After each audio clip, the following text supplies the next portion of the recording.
Hello mga pamangkin, good day sa inyo. Kumusta kayo?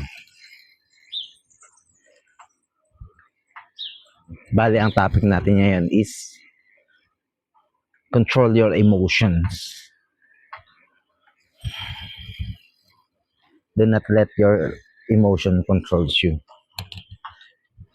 Sabi nga ng lolo ko, always control yourself. Yan lang ang natatandaan ko pa. Pag nakontrol mo na yung sarili mo, mas malayo ang mararating mo. Tama nga naman. Sabi niya sa akin, marami ng pagkakataon na kinontrol ko yung galit ko at hindi ako nakagawa ng mga pagkakamali sa buhay ko.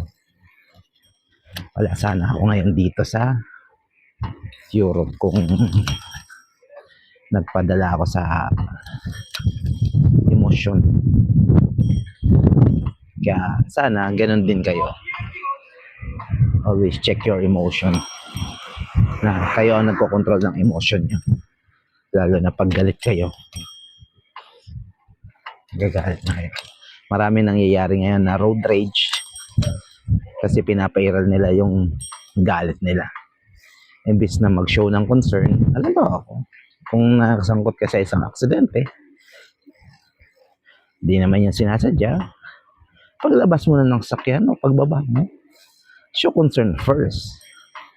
Oh, ayos ka lang, nasaktan ka ba?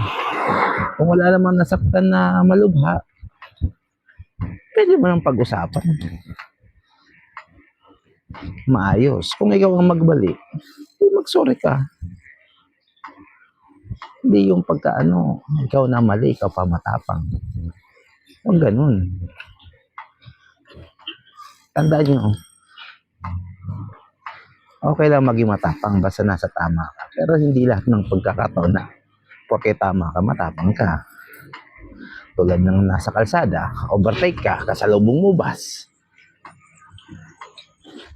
Nag-overtake yung bus, kasalubong mo, ipaglalaban mo yung right of way mo.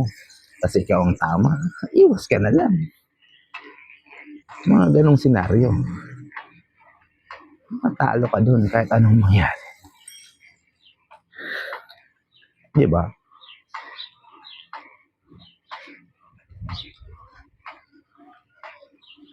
Pag nagagalit ka na, take a deep breath. Inhale, exhale, inhale, exhale. Kung hindi mo maiwasang umalis ka na lang.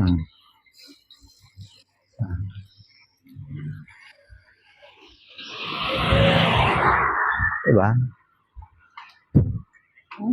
Minsan, mas maganda ng manahimik na lang tayo sa patulan pa natin yung mga bagay. Sabi nga nila, choose your battle wisely. Diba? Hindi lahat ng pagkakataon papatulan mo lahat ng bagay. Mahirap yun. Lahat na lang pinapatulan mo. Maliliit, malalaki. Lahat na lang, andun ka. Lahat na lang.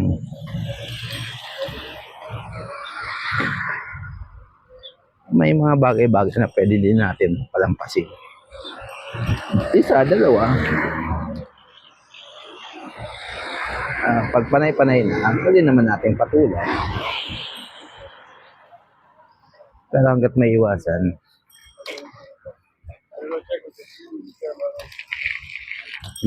huwag nating patulan.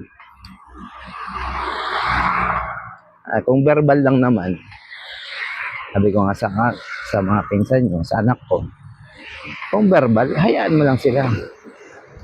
Sagutin mo lang din ng verbal. Para pag nagsimula ng magbitaw ng manampal, magsabunot, yung usapan na yun. Sumuntok, yung usapan na yun. Sila na nauna, patulan mo na. Iba na yun eh. Gusto ko na talagang saktan, hindi lang verbally.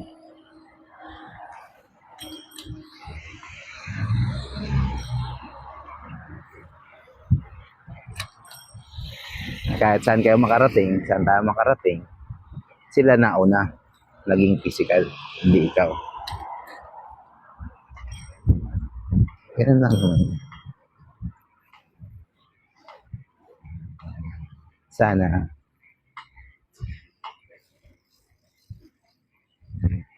hindi lahat ng bagay papatulan. At hindi lang naman lahat ng bagay pagpapasensyahan. Ang tama lang. Hindi sobra, hindi kulang. Okay? Sige, take care and God bless sa inyo lahat.